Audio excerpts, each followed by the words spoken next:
The cabin air filter in your 2022-2023 Polestar 2 is located behind the glove box on the passenger side. First, park on a level surface and turn off the ignition and HVAC system. Open the glove box fully. You may need to remove a plastic clip or screw to fully lower the glove box. Behind the glove box, you'll see a rectangular filter housing. Unlatch or unscrew the housing cover. Pull out the old filter.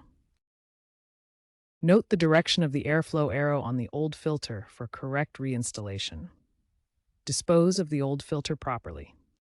Insert the new cabin air filter into the housing, making sure the airflow arrow matches the direction you noted on the old filter.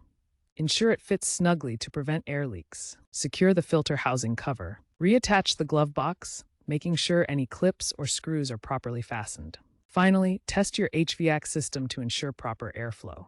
Some models may benefit from a soft reset via the Polestar app for optimal performance.